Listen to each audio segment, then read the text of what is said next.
जमीन का जब रजिस्ट्री होता है तो आज जो हम आपको तरीका बता रहे हैं, और अगर ऐसी गलती आपके साथ कभी भी हो जाए तो आप उसका सुधार कैसे करवा लेंगे, क्या तरीका है करवाने का, वो आज जरूर जान लें। इसलिए कि मान लेते हैं कोई संपत्ति खरीद लिया और जो रजिस्ट्री का कागज है, मान लेते हैं इस कागज पे कहीं कुछ ऐसा गलत चढ़ गया जो कि नहीं चढ़ना चाहिए था। ये किसी के साथ हो सकता है, लेकिन अगर आप उसको नहीं जान रहे कि उसका क्या प्रक्रिया है सुधार करने का, तो आप जो है सुधार नहीं कर पाएंगे। अब मान लेते हैं किसी का 20 साल पहले पुराना ही है, ठीक है, या 10 साल पुराना है, 5 साल पुराना है, तो या 2 साल पुराना, जो भी है। तो अगर मान लेते हैं इसमें अगर गलती लिखा हुआ, गलत लिखा हुआ, जो सही होना चाहिए, उसका सुधार होना चाहिए। अगर वो सही नहीं होता है तो अभी फिलहाल दिक्कत नहीं है, लेकिन आने वाले समय में दिक्कत हो सकता है, तो उसका सुधार जरूर करवा लेना चाहिए। तो कैसे कराते हैं, तो आज हम आपको यही बता रहे हैं कि जो अगर कोई भी जमीन खरीदता है, जैसे हम आपको पहले एक एग्जाम्पल से समझा देते हैं कि कोई भी एक प्लॉट अगर कोई व्यक्ति खरीदता है तो उसमें उसका प्लॉट नंबर होता है। मान लेते हैं कि ये 105 जो है ये प्लॉट नंबर है। प्लॉट नंबर को बहुत लोग यानी खसरा, है ना, तो ये जो बोलते हैं, तो आप ऐसे डायरेक्टली समझ सकते हैं कि जो आपके जो मैप होता है जमीन का, लैंड का, उसमें जो नंबर यहाँ पे दिया हुआ रहता है वो प्लॉट नंबर हो गया।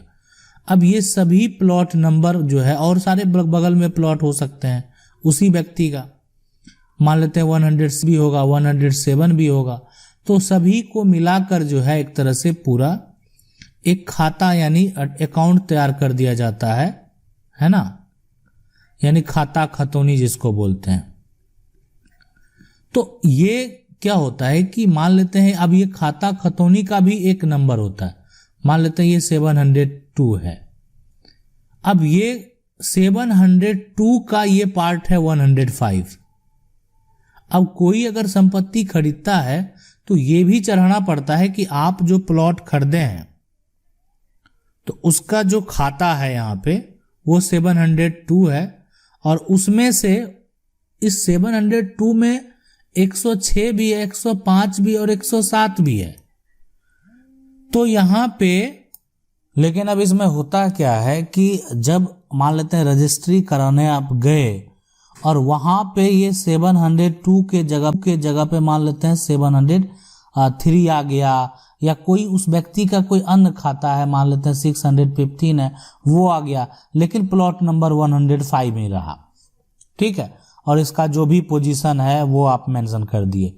इसके अलावा कि मान लेते हैं कि आपका जो है वो जैसे इसका 702 में ये प्लॉट है, यानी 702 में 105 नंबर का प्लॉट है, तो 702 तो आया और साथ में 105 की जगह पे 105 नहीं आके 106 आ गया।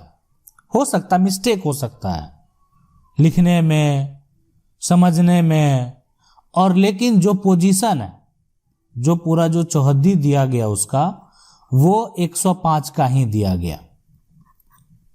तो ये सब मिस्टेक हो सकता है, नाम में जो है गलती किसी का हो सकता है।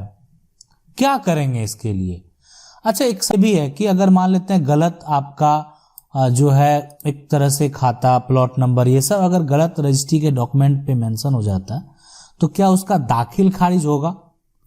तो देखें, दाखिल खारिज राजस्व के जो अधिकारी होते हैं, तहसीलदार होते हैं, सर्कल ऑफिसर होते हैं, वो उसको वेरीफाई करके उनको जो है पावर दिया जाता है, वेरीफाई करते हैं, और उनको ऐसा नहीं है कि एक तरह से अपने मन से कुछ करना है। जो उनको दस्तावेज दिया गया है बस उसको फॉलो करना है, सिर्फ फॉलो करना है, ठीक है। तो उनको देखना होगा कि ये प्लॉट जो यहाँ पे 702 के अंदर 105 का प्लॉट है कि नहीं है, ठीक है। तो वो दाखिल खारिज जो है एक तरह से यहाँ पे अगर मौजूद है तो उसका दाखिल खारिज हो जाएगा, अगर नहीं मौजूद है तो उसको रिजेक्ट कर दिया जाता है। अब सवाल उठता है कि इसको सुधारने का क्या नियम है। तो देखिए सबसे पहले हम लॉ की बात कर लेते हैं। स्पेसिफिक रिलीफ एक्ट जो है, ठीक है, रिलीफ एक्ट जो है उसमें धारा 26 जो है इसी के लिए है कि अगर कोई भी डॉक्यूमेंट है आपका वो गलत हो गया है, धारा 26 जो है यही हो गया कि आपका बीच का जो भी कॉन्ट्रैक्ट है किसी कारणवश अगर गलत हो गया है तो आप जो है यानी स्पेसिफिक रिलीफ एक्ट के तहत जो है एक तरह से आप वहाँ पे दावा पेश करेंगे, एक तरह से जो डॉक्यूमेंट सुधार के लिए, जो दस्तावेज को सुधार करने के लिए। तो जब आप केस फाइल करेंगे, ये केस फाइल आपको सिविल कोर्ट में करना होगा, ठीक है। सिविल कोर्ट में आपने केस फाइल किया, सिविल कोर्ट से जो है एक तरह से नोटिस दोनों को होगा, क्रेता को और विक्रेता को। तो विक्रेता यानी क्रेता के द्वारा तो केस ही किया गया, तो विक्रेता को उसका देना पड़ेगा, ठीक है, विक्रेता को उसका जवाब देना पड़ेगा। अगर विक्रेता आपके पक्ष में जवाब देते हैं, जैसे आपने केस किया कि आपका जो एक तरह से खाता संख्या है, ठीक है, और 702 के बदले कोई अन्य जो आपका एक तरह से पूरा जमीन का रिकॉर्ड है जिसमें वो 702 के जगह पे मान लेते हैं 615 हो गया है, और इस बात से, और प्लॉट नंबर सही है 105 702 में होना चाहिए, और इस बात से अगर विक्रेता सहमत है, मतलब वो आपके पक्ष में है ना, अगर वो सपोर्ट कर दे उस बात को, तो डिग्री होने में ज़्यादा समय नहीं लगेगा। इसलिए इस बात को वो लिखित तौर पे भी सपोर्ट करता है, आदेश हो जाएगा, और फिर आप रजिस्ट्री ऑफिस जाएंगे और रजिस्ट्री ऑफिस वहाँ जो निबंधन कार्यालय है वहाँ वो आदेश देंगे और आपका वो सुधार होगा, और फिर वो जो है आपको दूसरा कॉपी जारी होगा। तो ये पूरा प्रक्रिया होता है, और उसको लेके आप जो है एक तरह से फिर दाखिल खारिज करवा पाएंगे और सही तरीके से आपका सारा काम होगा।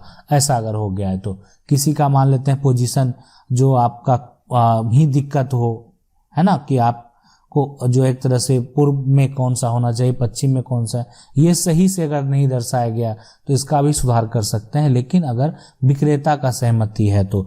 लेकिन देखिए विक्रेता अगर मान लेते हैं कि एक तरह से वो आदमी सही नहीं निकला और वो सहमत नहीं है आपकी बातों से, वो गलत जमीन आपको जो है गलत तरीके से एक तरह से रजिस्ट्री कर दिया है, तो उसमें उस जो रजिस्ट्री का ऐसा नहीं होता है कि यहाँ पे हम जाके और पहले बेच भी लिए और आज असहमति जता रहे हैं। तो विक्रेता को का जो सिग्नेचर आप देख रहे हैं ना, और एक सिग्नेचर नहीं होता, मल्टीपल सिग्नेचर होता है, उसको वेरीफाई भी किया जाएगा। फिंगरप्रिंट देख रहे हैं, उसको वेरीफाई किया जाता है। ये सब वेरिफिकेशन के लिए भेजा जाता है कि विक्रेता का जो है उससे उसको मैच करा के देखा जाएगा, और साथ में आपके पक्ष के गवाह भी होंगे।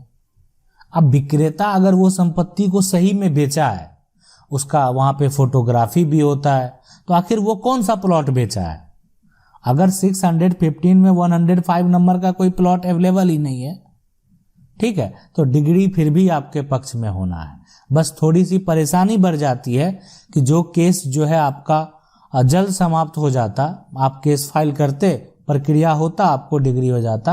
उसके लिए आपको थोड़ा सा, इसलिए कि अब प्रक्रिया होगा कि दोनों पक्ष से जो गवाह होंगे, दोनों आपके पक्ष के भी गवाह होंगे, प्रक्रिया चलेगा और एक एक सुनवाई के बाद जो है उसका जजमेंट होगा। तो ये थोड़ा सा इसमें जो है ज़्यादा है, अन्यथा लेकिन दोनों केस में आपके पक्ष में ही जजमेंट होगा। ऐसा नहीं है कि जजमेंट जो है किसी अन्य व्यक्ति के पक्ष में हो जाएगा, या ऐसा कुछ नहीं होने वाला है। वो सीधी सी बात है कि वो जब बेचा है तो कोई ना कोई संपत्ति तो बेचा ही है। हाँ, बहुत बार क्या होता है, सब कुछ अगर गलत हो जाए, मतलब कुछ भी सही नहीं है उस पर, तब तो वो फिर अलग हो गया बात ही।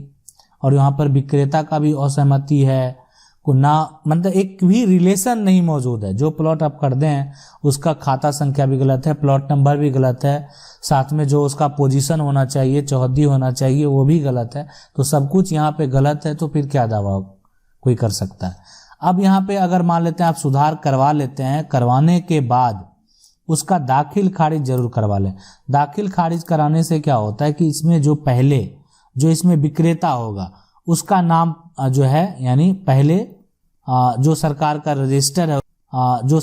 रजिस्टर है उसमें दर्ज होगा।